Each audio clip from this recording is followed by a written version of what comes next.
Okay, hello everyone. It's the last day of SIGMOD conference 2025. Is also our last share in paper podcast.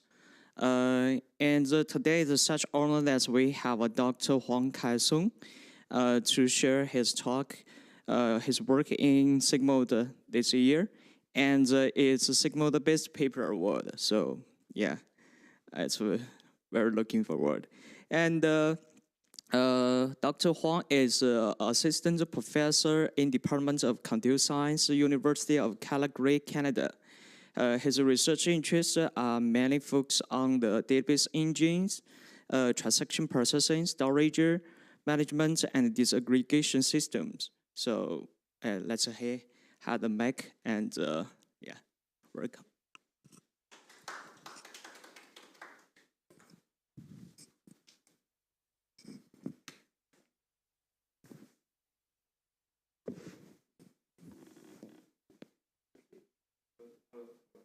Working? Okay. So thanks for the introduction and hello everyone.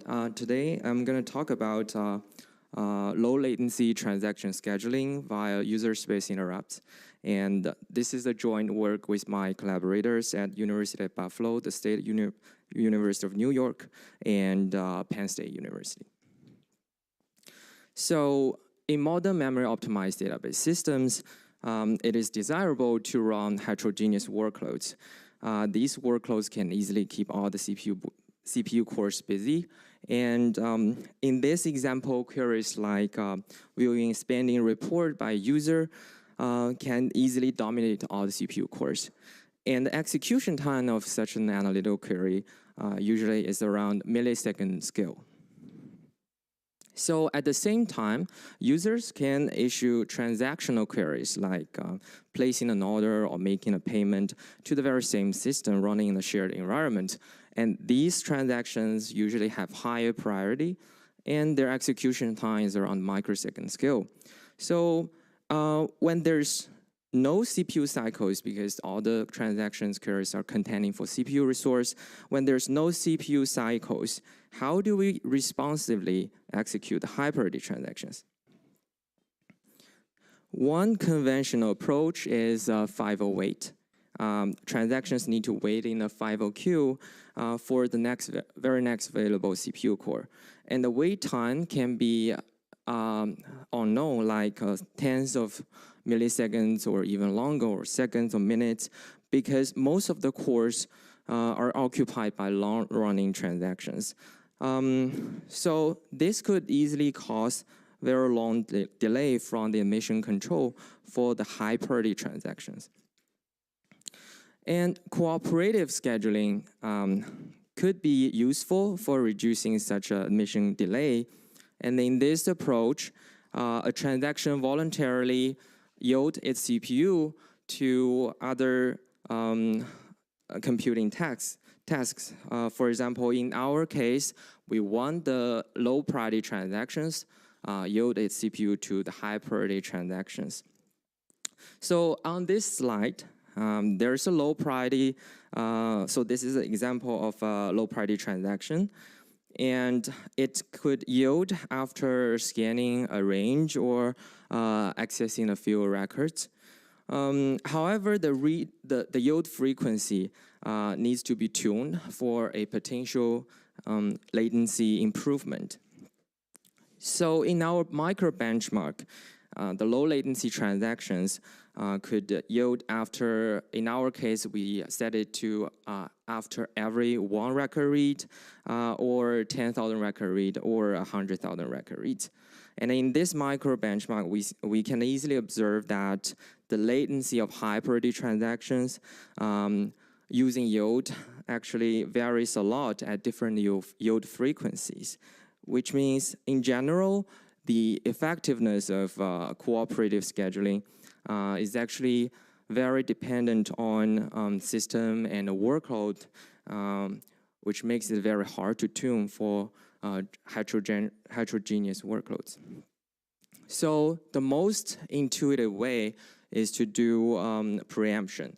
So the high priority transactions preempt to pause the low priority long-running transaction for CPU cycles. But why didn't we have this kind of approach before? Because previously, the software interrupt was used for achieving preemption in database systems and also other systems. So such an interrupt could incur very huge overhead to the system. Let's say there's a running low priority transaction on this timeline, and at some random point, a high priority transaction arrives and preempts the low priority transaction for CPU cycles and has to go through this interrupt handling logic. And as we can see on this slide, the handling mechanism itself is very heavyweight. And after the high priority transaction is finished, the low priority transaction is then resumed through the handling again. So as if you look at this figure, the execution time of high priority transaction is actually very small, very short. But the mechanism itself actually incurs a lot of overhead, so it actually defeats the purpose of doing preemption. So let's say in this example, during the whole life cycle of the very same low priority transaction, there's 50 times of high priority transactions that need to preempt this low priority one. And we can easily observe the problem here. Both types of transaction suffer from the huge overhead of interrupt handling. The high priority transactions can run up to 200x slower, and for the low priority ones, they also run 10x slower. Traditional software interrupt is heavyweight because it needs to cross the kernel and user space. In other words, it has to involve this very deep software stack. And typically, the delivery of the software interrupt is around several milliseconds. And I just mentioned that the execution time of short transaction, high priority ones, those typically take a microsecond to finish. So the overhead is orders of magnitude higher than the execution time.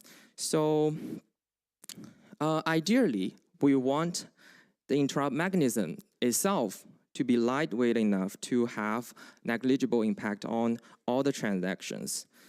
In recent CPU models, for example, Intel Sapphire Rapids and newer models, they provide this hardware-supported user space interrupt, which can bypass kernel.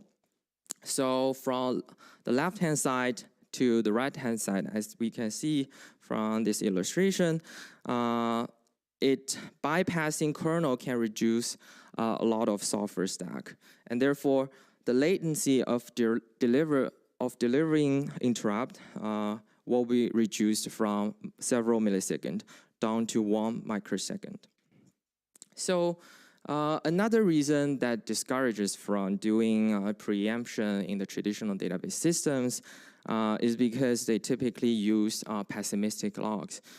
Because they're disk-based, the I/O overhead can easily overshadow the overhead that comes from locking. So it's okay to use pessimistic logs and very practical to do so.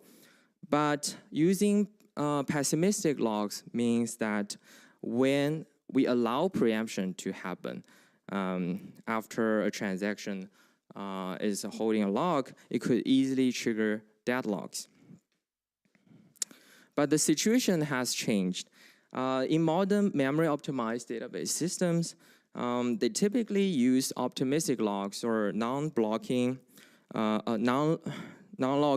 concurrency control because they're highly optimized for memory access, and the locking mechanism has to be scalable enough to keep up with the performance improvement. So this means preemption barely causes deadlocks in the modern systems. So based on the previous observations, assumption changes, we propose PreemptDB, the very first database engine that leverages user space interrupt to achieve lightweight preemptive scheduling for heterogeneous workloads. So in preemptDB, there's one scheduling thread. On the left-hand side of this figure, there's one scheduling thread, and there could be multiple worker threads, but I just put one here as an example. And there are two priority queues and two transaction contexts in each of these worker threads. So when there's no high priority transactions arriving in the system, so normally let's say most of the transactions, they have the same priority, which is given as low priority. And most of the time, the scheduling thread just needs to dispatch the low priority transactions to the low priority queues of each of these worker threads, and the worker threads will only stick with one transaction context, which is the low priority transaction context here. And when high priority transactions come into the system, the scheduling thread will be responsible for dispatching the high priority transactions, meaning that we will move those high priority transactions move the high priority transactions from the scheduling queue, the data structure that's managed by the scheduling queue, scheduling thread, to the high priority queue in the worker thread.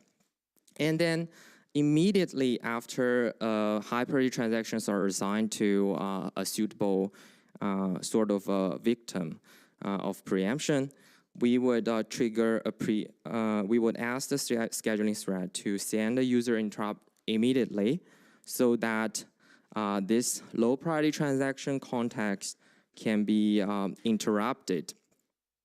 And then the very same worker thread will do this sort of the so-called transaction context switch from any point in the low priority transaction. It just jumps to the other context and consume one of these high priority transactions sequentially.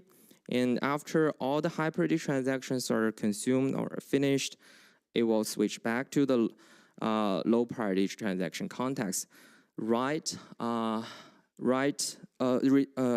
the very next instruction when it was preempted. So this policy actually sounds trivial, right? But in reality, we need to deal with a lot of research and engineering challenges. And there are 4 major challenges, which are atomic transaction context switch. How do we do context local storage? How do we do non-preemptible?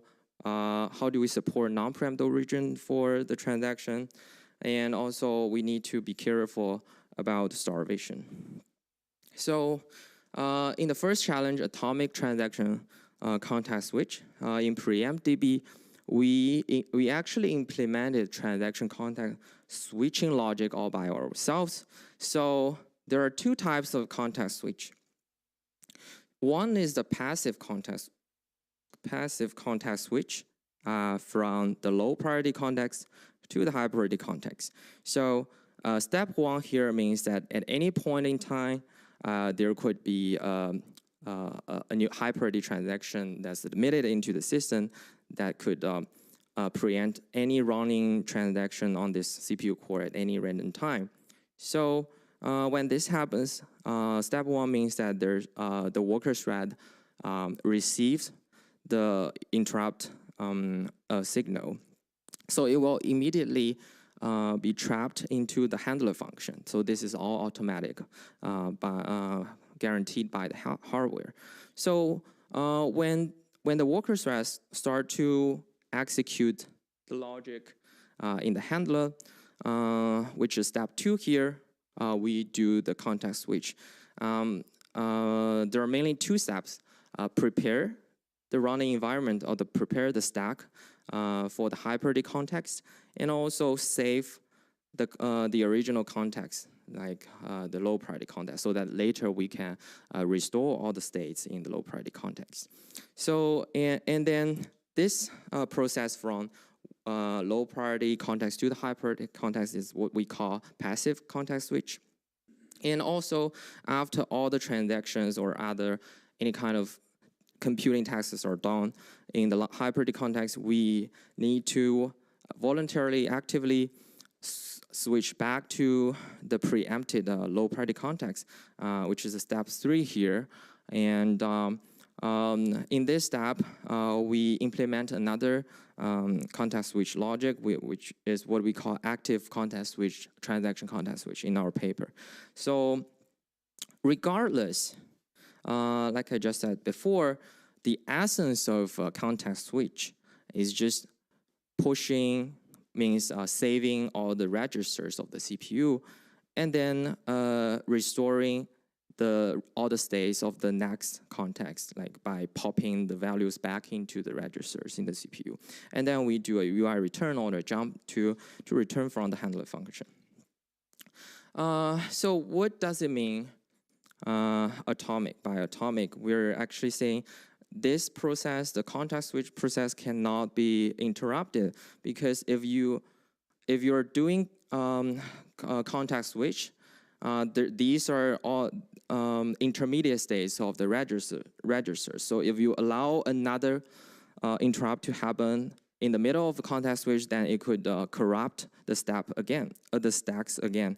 So that could lead to unexpected behavior or unexpected bugs in the system. So I just actually explained how passive context works.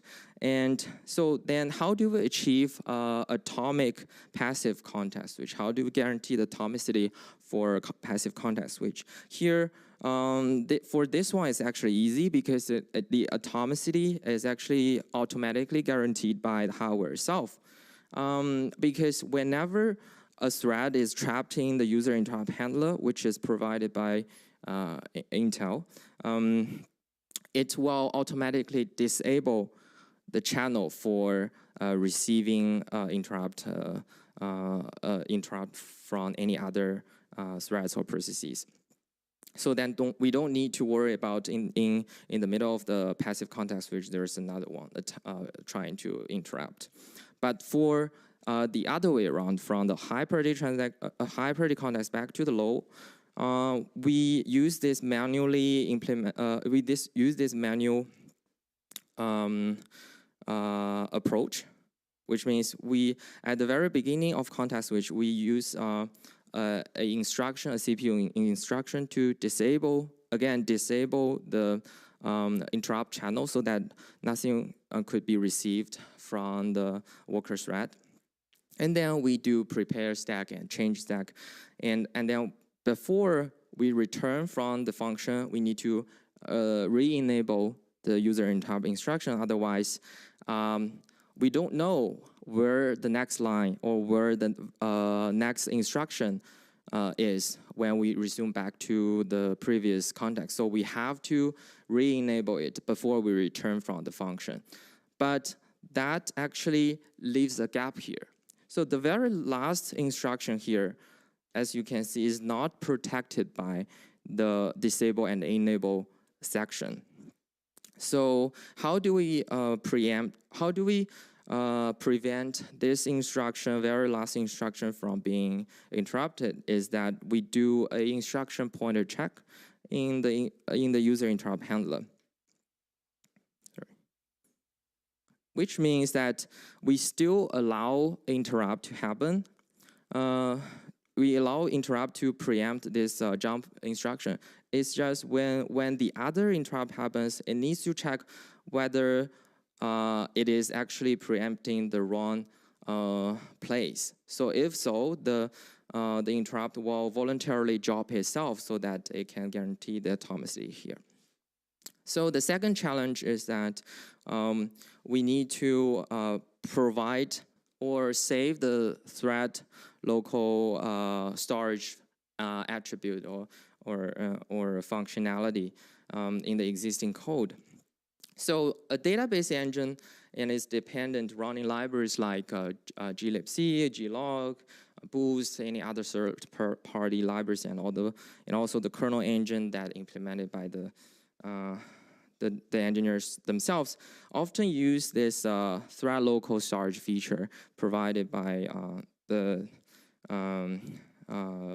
programming language, and to allow so the purpose of doing thread local storage is to allow each thread to have its own independent copy of a variable, which is very crucial to the correctness of execution of transactions. For example, some systems could use thread local storage to implement a per-thread logging. And each worker then can concurrently write to its own thread local login area. However, when we enable user interrupt in PreemptDB, we actually now can enable, for example, 2 contexts per thread, and then which that would cause a problem. In the original design, each thread is supposed to have 1 context mapped to the 1 thread local region. But if you allow multiple contexts sharing the thread local storage, then when we execute in different contexts, they could overwrite the same variable in the thread local storage. And how do we gracefully handle thread local variables?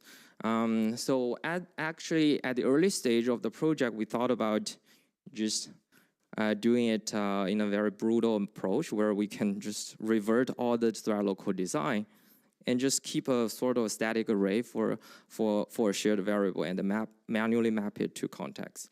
But that wouldn't work for any normal database kernel.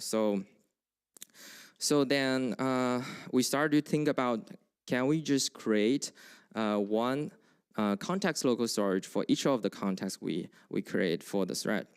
And then we can actually, when we swap the context, we can have the context simply looking at its own corresponding context local storage without worrying about all the refactoring, engineering, nasty stuff. So how do we achieve context local storage? Is that we actually spawn redundant or actual threads, not for any real use, just to steal its thread local storage.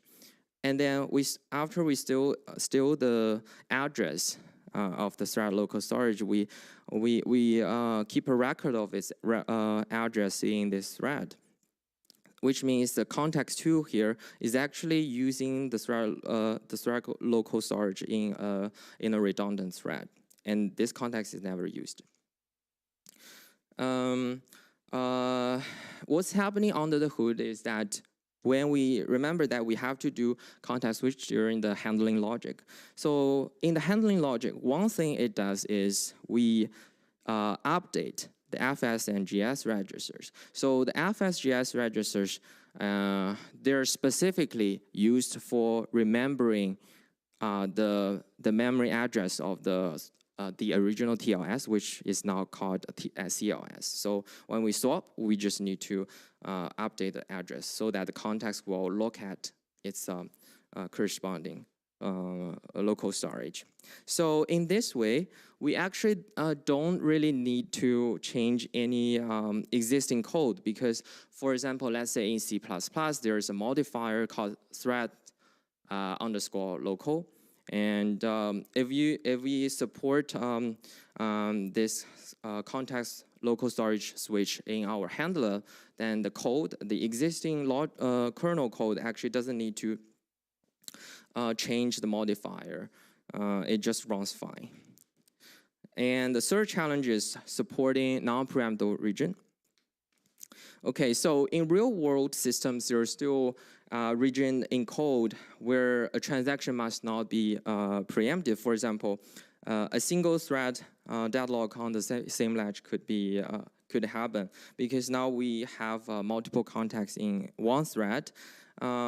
Suppose, for example, in this example, there's some function logic needs to hold this latch in one context, and in between in this critical section, it got preempted by another transaction in the high priority transaction, and this would cause a single thread deadlock. So, but this kind of situation never happens in a conventional system, because in conventional systems we don't have multiple contexts in a single thread. So as a result, existing deadlock prevention mechanisms around the database ledgers just simply wouldn't work. So without changing how ledgers could work, again, we want a very clean solution. So we must not preempt transaction when it's still holding a ledge. So in our engine preempt DB, we propose non-preemptible region.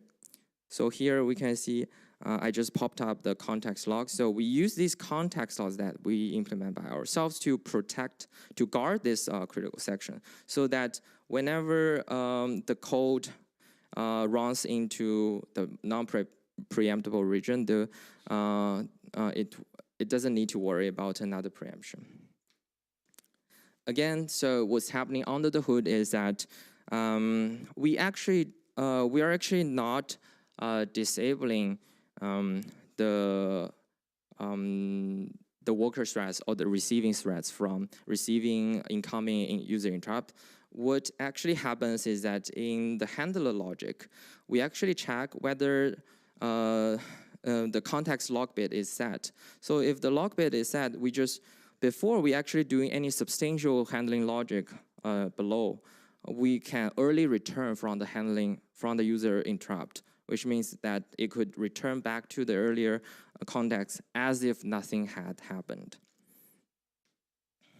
Okay, the very last challenge is that we need to do starvation prevention.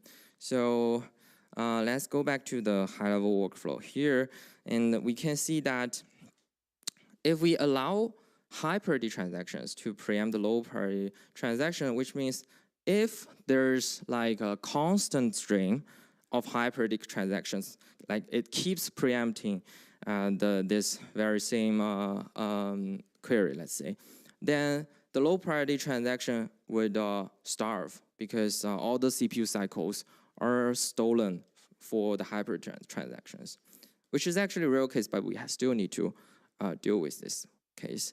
And we monitor this. What we do is monitor the starvation level of low priority transaction. So let me define what is a starvation level. So we do a simple calculation here.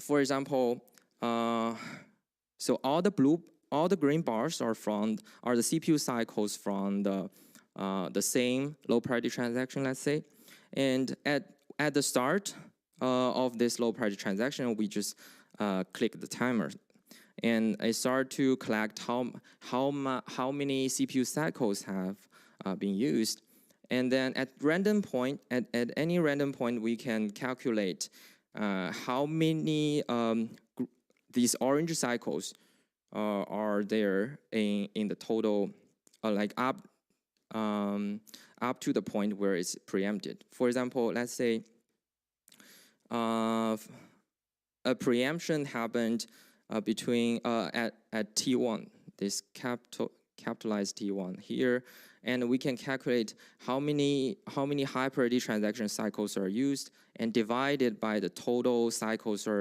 have been used on this very same CPU core, and we can calculate the percentage. So and then we expose an external option for the DB user to set a threshold on the percentage. Let's say if the threshold is set to, so all the units is in percentage. So let's say the threshold is set to 100%. Semantically or literally, it means that 100% of the low priority context cycles can be used for high priority transactions, which is the case where we allow starvation to happen. If it's set to the other extreme case where it's 0, which means no cycle can be preempted from the low priority transaction. And we can tune this threshold according to the user's workloads. Okay, so then where do we do this starvation check against the threshold? So there are 2 points in the code in this policy where we do this starvation level check. So one possible opportunity is that before we assign high priority transactions to a worker thread, we can already check how many cycles have been preempted from the low priority one. So if it's already preempted too heavily, like compared to the threshold, then we don't assign incoming high priority transaction to this worker thread. Then it can at least first resume the rest of the high priority transaction and make some progress in the low priority transactions first. And another opportunity for us to check starvation level is after each time after we finish a high priority transaction in the high priority context, before we resume another one, we consume another one in this high priority queue, we need to do a check to see if it's actually preempting too much. If so, then we early return, we early switch back to the low priority context to help the low priority one make some progress. And it is actually okay to just leave the high priority transaction here, because in our policy we would resume this one right the moment the level falls below the threshold. Okay, so just give you a quick sneak peek at how our system behaves. So in our evaluation setup, we used a 32-core Intel Xeon Gold CPU, which has this user interrupt hardware feature. And then our workload has a mix of TPCH query 2, and which is a typical analytical spec, and TPCC new order and payment. It's a transactional spec, very standard. And we just give the query 2 low priority and new order and payment high priority to just simulate a situation where you have a long-running low priority transaction preempted by the intermittent high priority short transactions. And the arrival rate of new order and payment is every 1 millisecond. And the variants we tested are implemented based on a in-memory database engine called URMIA. And one variant is wait and cooperative scheduling, and our solution PreemptDB. So we can simply look at how the differences between the bars here. So our solution PreemptDB, it can reduce the latency of the high priority transaction by up to 96%, which gives each individual user a very responsive feeling.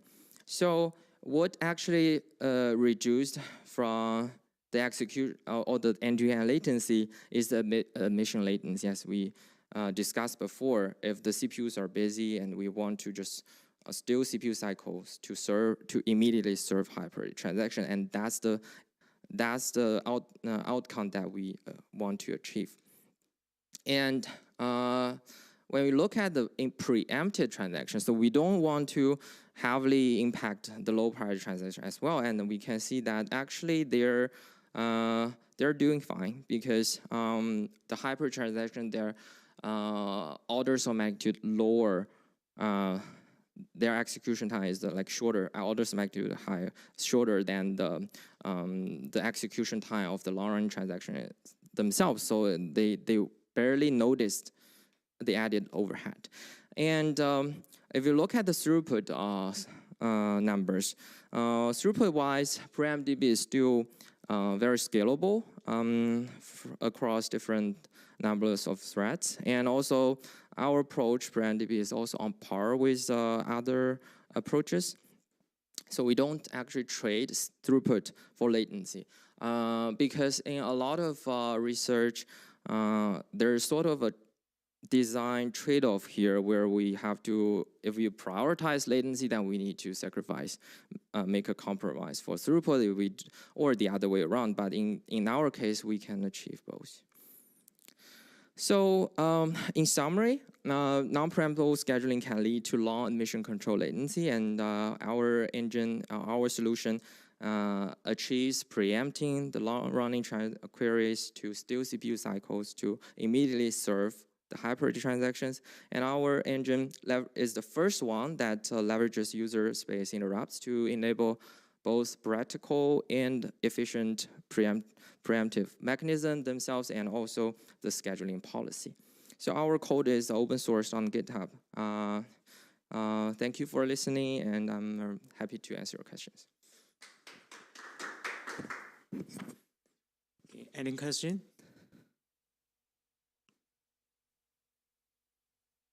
Okay, I didn't receive the online audience question yet because it is some time left.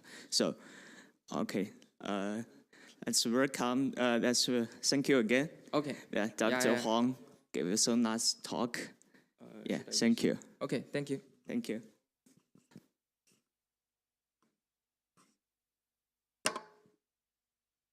Thank you. It's a SIGMOD based paper. And now the paper is already released. And if you have a further question, can email to the author, Dr. Huang.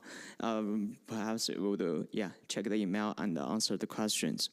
Okay, now it's our last podcast. And thank you for listening our podcast in this week. We had giving 5 podcast share, and all this very, very excellent work from SIGMOD base paper. Okay, thank you again. Hope we can, for the next academic conference, we can have the chance to meet again. Thank you.